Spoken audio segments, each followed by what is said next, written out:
everybody. Welcome to Friends Talking Nerdy. This is Tim Jousma. I'm Sterling. And I'm Ray. We got a new one with us, Ray. Oh. Hi, Ray. How are you? Hi, Ray. Hi. Yeah, as you overheard in the previous episode, Sterling and I have already talked about our conversion to nerdism. So, since we got someone else here, someone who's going to be joining us on a regular basis, let's find out, Ray. Let's hear your story, the happy and not depressing story at all. Oh, yeah. I don't know about that. Well, my name is Ray. I first got into video games was like my first intro to things. And yeah, well, not really. I started, like, my brother had a Nintendo 64. Yeah, we weren't born in the 70s. Yeah. Yeah. Like, this is 90s kids here. Like, my first video game was my Game Boy, but then I had like an NES. Like Yeah. that was Yeah, so I had a Nintendo 64. I really got into playing The Legend of Zelda. And so I played Ocarina of Time a lot. And then a bunch of depressing stuff happened where I ended up being like a homeless kid. And so I didn't have time for video games and all that stuff. So Why would that be? Yeah. Too busy trying to find food. Now that we're in our box tonight, Ma, can we plug in the N64? Right? all that pesky electricity I paid for. We'll go to the library, hey. But basically, like, I went over to my cousin's house, like, for the summer, and they were always playing video games. Like, they were playing... my cousins are really into Sonic the Hedgehog. Yeah. And so... They're idiots. Yeah. They haven't had a good Sonic game since like the late or early 90s. So, Yeah. Yeah. They were, like, really huge into Sonic the Hedgehog and also Dragon Ball Z, so that's also how I got into anime. Nice.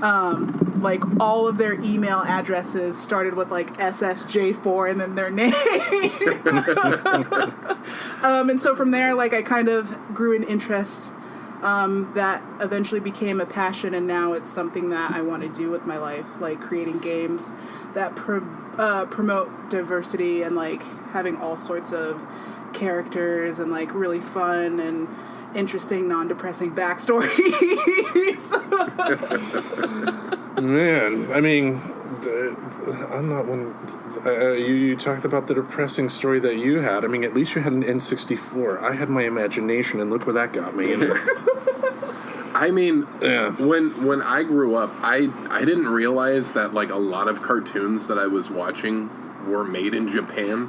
You know what I mean? Like, you're just sitting there and you're like, G.I. Joe, yeah, and you're just like, whoa, why are their mouths still moving? Nobody's talking. You know, like, and Voltron, Thundercats. yeah, well, I had no idea. Power Rangers, things like that. Like, I didn't realize until I was, like, in high school that, like, they were actually from Japan. Yeah. And I'm just like, oh, okay. Let me, like, go directly to the source. What is this? Naruto? Bleach? Fully Cooley? Like, all this shit. Like, it blew my mind at, like, this weird age when I was going from, like, 7th, 8th grade to high school. Because... Some guys would be into girls. You were into anime. Well, Super depressing. Let's talk about that. Actually. Oh my god, that was so... Because no. Like, this is a serious thing. It's funny. It's really serious. I lost a lot of my friends in about the 8th grade. Oh. Yeah, like almost all of them. Like, Wait, why? So I was tall. I was very gawky. I was kind of too smart for my own good. My 8th grade year, like going from 7th to 8th grade, we had summer reading, right? Mm-hmm. So my summer reading for my summer, and I didn't just like sit inside all day and like just read, but like, you know, I would go to like baseball tournaments, and on the way I'd read, and you know, we'd take car trips to wherever the hell we were going at the time, and I'd read.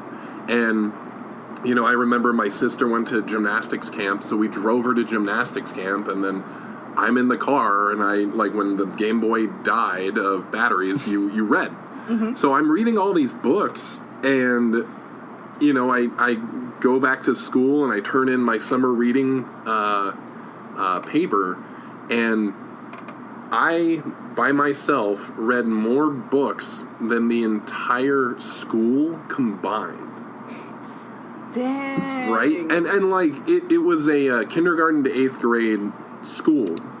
Okay. And, you know, kindergarten to 8th grade participated in this thing, but it was weird for me because, like, the only kid in 8th grade who participated ended up reading more than everybody. Mm-hmm. And, like, teachers took part, and then, like, we're at this auditorium where they're talking about it and announced it, and then this one lady, the superintendent, is just like, hey, this guy's really cool. Not only did he do summer reading, but he read more than everybody. And I'm sitting there, and I'm just like, this bitch just fucking told the whole school. Nerd. Yeah. And I'm just like, what the fuck, lady? Like, and she's like, come on up. And I'm like trying to walk out of the auditorium. And you're like, I'm not getting And then, pussy like, this the year. teacher's like, no, you're going up there. So I'm like, fuck. I walk up. I take the little, like, metal, like, they got this, like, hang over your neck metal. And I took it. They tried to put it on me, and I grabbed it. And I'm, like, standing there, and it's dead silent. In a whole auditorium of people, it is dead silent. And, like, We're gonna proceed to write nerd on this kid's forehead. oh my god! And I'm not like a super nerdy dude, but like I played every sport that the school offered. I was awkward, but like I was decently good looking, and then it like Who's bragging, right? yeah, shush. But then like the school finds out that you're a little bit smarter than everybody, and it makes them uncomfortable. It made everybody uncomfortable. And for the rest of the year, man, like there was rumors going around that I was gay. I was really awkward. The tallest girl next to me came up to like my just above my belly button because I was so tall. Mm-hmm. And then they're like, oh, why don't you go to school dances? And I'm just like, why would I go to a school dance? Everybody's tiny. So, you know, like, yeah. And like this whole group of friends that I had gained since 3rd grade was just like, no. Like, we're not gonna talk. Shame. Yeah. Shame. So, like, you know, I met this one friend who was not in my area, but he was like, oh yeah, anime. And he introduced me to Naruto. Yep. So, like, this summer between 8th grade to high school, I watched Naruto up until, like, Shippuden in Japanese. So he, like, got all of these episodes, put them on a flash drive, and I just watched them. Some in French, some in German, but, you know, they all had English subtitles, which was Doesn't really, matter at the end of the day. But, yeah, and, like, when you're like, oh, I'm just alienated from all my friends, let me relate to the motherfucker who is, like, possessed by a demon and, you know, is a ninja. And I'm like, okay. Easily relatable. Yeah, very relatable. And it's crazy. Shit like that is crazy, but, you know, people are like, oh, why do you like this so much? And it's like, I found solace at a very dark time in this thing. Yeah. And that's kind of like where I'm coming from. Like when I think about 8th grade, I went to I had just moved to Cincinnati, and I went from 8th grade to graduation of high school. I went to school in Cincinnati, and that place was a nightmare. It was an absolute nightmare. But I went to a school where it was the first predominantly black school that I had ever gone to. Mm-hmm. I was normally going to predominantly white schools. So this is my first experience going to a predominantly black school, and automatically, as soon as I opened up my mouth, everyone was just like, why do you talk like a white girl? Like, they're just like, why do you talk like that? You talk weird, you're weird, you listen to rock music, you're basically a white person. And I was just like, okay, cool. I'm going to this school where, like, everybody pretty much hates me. And basically, I was just Yeah. like, okay, what the fuck am I supposed to do? So, my show that I watched was Cowboy Bebop. Nice. That was the very first anime that I started watching that really sucked me in, and kind of gave me, like, an escape to kind of, like, get away from everything. Like, I would go home, lock myself in my room, watch Cowboy Bebop, and then just be like, I'd rather be a space cowboy than Yeah, fuck be yeah. here. Some people call me a space cowboy. Yeah. Like, this shit is miserable. Yeah. But ever since then, I've been like, you know what? I'm gonna go straight to the source. So I started watching Cowboy Bebop, Samurai Champloo, Ghost in the Shell. The Scarlett Johansson version? Not that version. If it I have wasn't, opinions. if it wasn't for Adult Swim, I wouldn't Yes. have Yep. found half of the anime because I found Full Metal Alchemist. Yep. I found Bleach. I loved Bleach. I followed Bleach until the end of the Aizen saga. Yep. That was amazing. And it was really hard watching stuff like that. And then it's like, oh, you know, Full Metal Alchemist, when you see like the first Chimera being made, and you're just like, oh, I'm a depressed teen. And then it's like, oh my God, I'm a depressed teen. and like you think you're hitting these lows, and you think you hit these like really big lows, and then you see something that someone else has experienced, or you have this thing peeled away, and you're just like, oh, there's a new low below this low. Yeah. And you're just like, wow, okay. and you know, you have all your people around you who are like, you know, Dudley Do-Right, like captain of the football team, or you're more popular people. Yeah. Yeah. And then with that, you are just like, okay, I'm just gonna go into this pit and not talk to anybody, you know. But these cartoons help, you know. I was lucky. I also had my little brother who was really into anime at the time. Like, he was also into, like, Bleach, and he would always, like, come over to my room and be like, hey, do you want to watch Naruto together? Nice. I wasn't really into Bleach and Naruto, but he was the black kid with the, like, like the swooped emo hair, and he would run with his arms behind his back. And he had the Naruto The headband, yeah. Oh man, He where was is like it? in it. Where is it? I have the Village hidden in the sound headband somewhere. Oh my god. He was I- he was really into it, and he was the one who told me about like anime conventions, and I was just Yeah, like, yeah. wait a minute, There's a a- bunch of people yeah. get together. Yeah, Komori. I know here in Portland we had KomoriCon. Yeah, I lived in California, and there was Fanime. So it's in San Jose, and it was an hour up the road. And, you know, you just got tickets, and I would go for a day because, like, the third day, I couldn't stand the smell. I'm going to be honest. I mean, I could not stand the smell. when it comes to the West Coast, though, you guys are kind of getting gypped. Like, the East Coast is, like, lit when it comes to anime Really? conventions. Really? There are so many on the East Coast. And, like, we were in Ohio, so there would be, like, a few in Ohio. If you drove over to Pennsylvania or, like, D.C., there was, like, a lot of stuff in that area. And, like, Boston and New York, they all had, like, a bunch of conventions. And like down the line in high school, or after high school actually, I started working with people doing setting up game rooms at different anime conventions. Nice. So I volunteered doing that. Okay. The owner was like an asshole, so Yeah. not so We- nice. we He was kind had- of, the whole group was like a bunch of racist assholes, like homophobic In Ohio? assholes. Yeah. That's shocking. Who would have Yeah. thunk it? But yeah. we had There's a lot of that going on. We had a place where I grew up because I lived out in the country. Mm-hmm. You know, you're in this like small farming town. The main export is hay and broccoli and spinach. Yeah.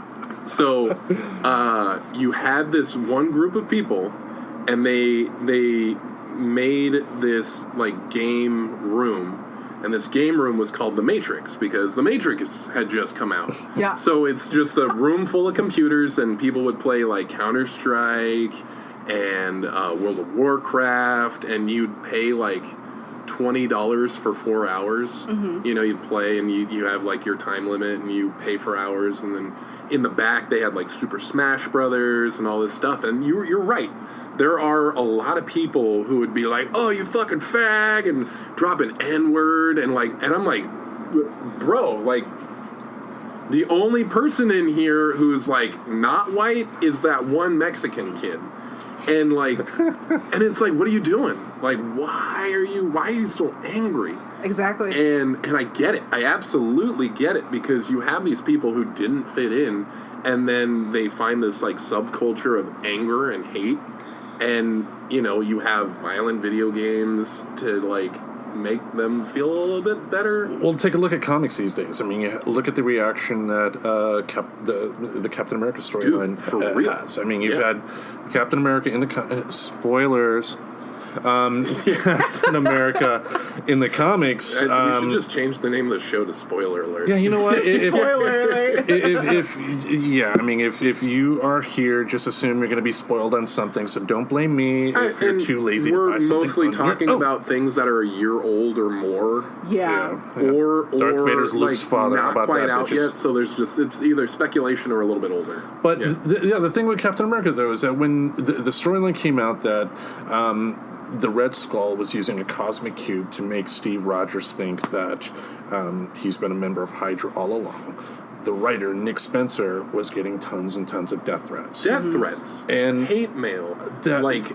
People who were going around saying like, oh, you know, I lived my life by Captain America, and now that you're just like shitting on Captain America, I'm just going to start shitting on everybody in my life. And it's like, what? Why? But there's a culture in comic fandom that I just don't get. They want to have this weird view that their heroes are super hardcore conservative, and that is not the case. Well, and like you saw that with like Superior Spider-Man, where Dr. Octopus like possessed this body, and like people are going crazy, and it's like, listen, man, it's not going to be permanent. It's not. Yeah, I mean, as Dan Slott said, you had to wait until the story was over to give your opinion at that time. Now, the Nick Spencer story, I'm not a fan of it because I thought it was just poorly written. But, that doesn't mean I think he should die. And, also take a look at some other Marvel fans, quote unquote, like one of their editors, Heather Antos. Tweeted a picture of her and some other people, other women that worked at Marvel, with just holding milkshakes, good day at work type of thought. Oh, I remember that. And then everybody was like, "You're a social justice warrior. I hate these little." It's the same thing with the video game community as well. As I think any nerdy fandom, there's been an issue where people, specifically white men, have come out the woodworks when it's something that they don't like, and they just talk a bunch of just negative bullshit. And I don't get it. I don't get it because, especially the Captain America nonsense. Captain America, throughout the years, Jack Kirby himself made Captain America a Nazi at one point. He made that was Nomad. part of the story. Yeah. And take Jack Kirby. I mean, I've been reading up on Jack Kirby, and like there was one time these two people came to the Marvel studios where they made the comics in the 60s, and they were bad-mouthing Jack Kirby and making anti-Jewish references and whatnot. Yeah. And what Kirby did was rolled up his sleeves, went downstairs, and tried to kick their ass. Yeah. Ooh. Yeah. Jack Kirby was a badass. And I mean, like you had Stan Lee. Yeah. Stan Lee changed his name because, he didn't want to have negative press around his name. I think what I've heard with that too, that may be true. Yeah. I'm not saying it's wrong, but I think a part of it too is that he wanted. Name. He wanted a pen name so he could write the Great American Novel. Yeah. He wanted the Great American Novel to be Stanley Lieber, his real name. But it is what it is. But just there are. And take Doctor Who. I mean, that was one thing, we were going to bring up here. The announcement that there is a new female Doctor Who. And everybody died. Well, the white men just died. They're like, wait a minute, what? Excuse me? What? There's going to be a female doctor? I was just like... He's an alien. He's an alien time traveler, and you guys are hung up about the fact that he's now going to be a woman. Use a sonic screwdriver to do some dishes? I mean... yeah, it's already been established in that universe, going back to Tom Baker, their fourth Doctor. It was the 16th season, I believe it was, and he had a Time Lord companion by the name of Romana, who ended up choosing the body that she, regenerated into. So it is possible for the Doctor or any other Time Lord to say, now I'm going to be a woman. Now I'm going to be red-haired. Now I'm going to be a hermaphrodite. Now I'm going to be this big blue squishy thing. It's a choice. Yeah. And does it matter at the end of the day? I don't think with the Doctor's gender has anything to do with that character. Nothing at all. I feel like there's a lot of stories that they could explore from a different angle, and it gives a breath of fresh air to the character. Mm-hmm. I mean, you have a character that's been around for before I even know. You know what I mean? Like, it's older than Star Trek. I mean, it came the day after the Kennedy assassination. November 23rd, 1963 is when it debuted. Yeah. And I think they've also done a pretty good job of establishing, too, that I think the Doctor is kind of asexual, kind of like Captain Jack. So it would also allow... What if Captain Jack came back? I mean, this would be the perfect way to bring Captain Jack. And I remember John Barrowman, when he came to Wizard World, he gave an interesting panel. he came into our store a few times, and that was the funniest thing. I know one of our managers ended up helping him out, and I guess he was talking in like a fake British accent or something the whole time. Yeah. Last time he came into the store, he was hitting on Jim. Yeah. A co-worker of ours. It was so funny. And I mean, like, what a slut, right? he had, like, I think he had just come from the con, and he was just, looking to pick up a few things, and apparently Jim just tickled his fancy. Yep. Yeah. And right. Jim's a good-looking guy. Like, he's a good-looking guy. He's really sweet. Yeah. But I love having the people who just, are mildly famous coming through our store every now and then. Oh, John Larroquette coming in? That was amazing to see. I think everybody, was just frozen. It was just like, well... And Claude, when John Barrowman came in the store, and Jonathan Frakes. Correct. Yes. Yeah, there's a lot of Johns that come through the store. No, when Jonathan Frank came into the store, everybody was just like, is that number one? Is that him? And Claude make it so, number one. Yeah. And we were all just standing there just like, oh my God. And if He's come into the store a few times. If I had the courage, really? I would have done that. I would have done that whole Beavis and Butthead thing, Number one, I order you to take a number two. The one that got me, because, there's all kinds of different famous. Oh, Scott Ian. Sure, little guy. Katie Lang. Katie Lang came into the store, and I'm not sure if you're familiar with Katie Lang. She was one of the first openly gay singers. Country singers. That's why I don't know. That was a big thing. Well, but her country's not what you think of traditional. I would say country. it's like poetry. Fiddles. It's more like spoken word. No. It's just more homey kind of. I think a lighter version of Sheryl Crow. It's pretty deep though. She's not horrible. I know the Rolling Stones unintentionally ripped off one of her songs. Yeah, she was on an episode of How I Met Your Mother. I love that show, by the way. Wait, what episode? Yeah, so when they were talking about, I think it was Robin Sparkles 3. When they're talking about where were you the day of the Grey Cup when Robin Sparkles went and created grunge, right? Oh, I remember. So Katie Lang is. She's got a salt and pepper kind of hair part to the side. Okay. And I think she was the only girl that they really interviewed in that thing.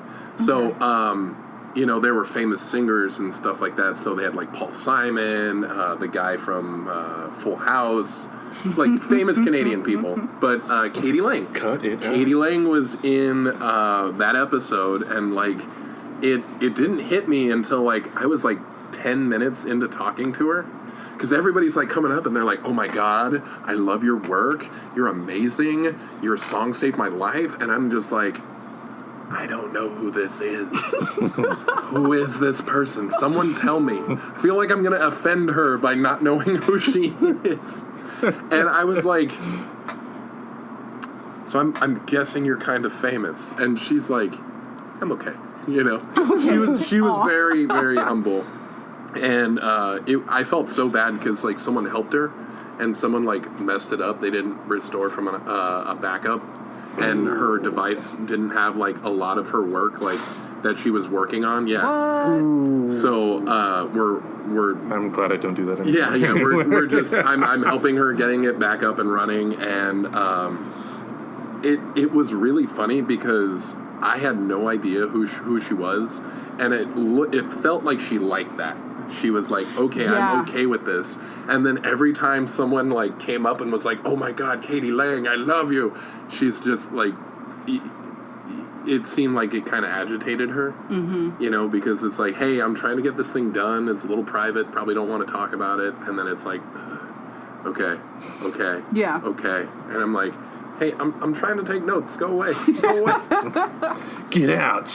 Yeah. But it does surprise me, though, at the level of idiocy that some fans give. I don't get how these characters that are supposed to be heroes, that are meant to be for everybody, that are meant to save the day, I don't see how somebody could twist that into these levels of hatred. I mean, it's like everything these days is turning political. Everything these days is turning into an us or them scenario, when why can't Captain America just be a hero?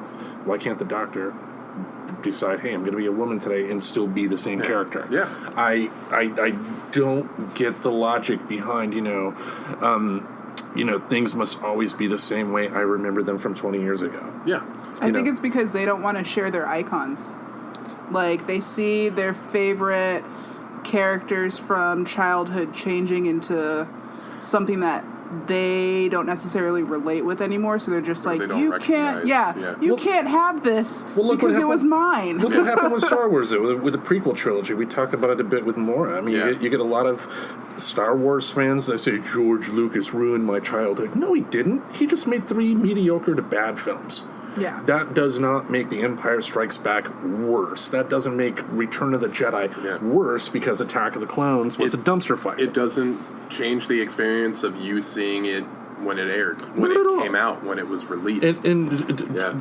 the Star Wars trilogy was a great trilogy. It was a great movies, but Lucas is human, and especially when he put himself in a situation to where nobody can really say no to him. What did anybody really expect there to happen? One of my favorite comic book series that I discovered in high school was Young Avengers.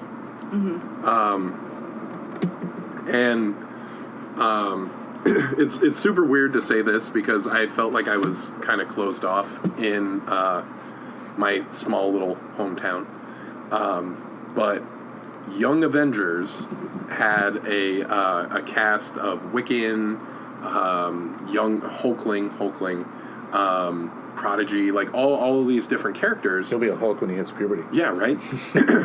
He was a Skrull. He was a Skrull that could shapeshift, and like just to like make sense to everybody, he became like something that looked like the Hulk. And it was my first introduction to not only a gay character, but like gay people in general. Like, I didn't really fully understand what that was. And I forget who wrote that during the time, but it was right around Secret Invasion. And Nick Fury was kind of using them as an ace in the hole. Yeah. And they're doing like these more, I wouldn't say mediocre, but like under the radar kind of missions. And it was just really cool to see like, oh, hey, these guys like each other. He's an alien, and he can be whatever he wants because he's a shapeshifter, but he identifies as male. Mm-hmm. You know what I mean? And then after paying attention to that, I hate to say it, but like a veil again was peeled away. And then I realized, like, oh my God, classmates that I knew, people I was friends with, were gay. I didn't even know. I didn't even know that was a thing. I didn't know there was a word. Mm-hmm. And I remember one of my very close friends, I met him sophomore year. I didn't have like a group of friends my freshman year. It was just me meeting people. And I'm just like, oh, hey, hi, what's up? I don't really know anybody. These guys aren't talking to me. What's up? But Be my friend, please. Yeah, after sophomore year, I met friends who played video games. I met friends who watched anime, and it was so awesome, man. You know, we talked about watching Scrubs and all these crazy shows, but one of my friends, after, you know, reading this book and then, like, kind of just paying attention to stuff, he was kind of angry at everything, and I was like, hey, are you gay? Will Tim find a way to screw up another relationship? Will Ray find a way to escape from the Puerto Rican terrorists and to regain her memory from the amnesia she suffered? Will Sterling find love with his true friend? Find the answers to these questions and so much more on the next episode of Friends Talking Nerdy.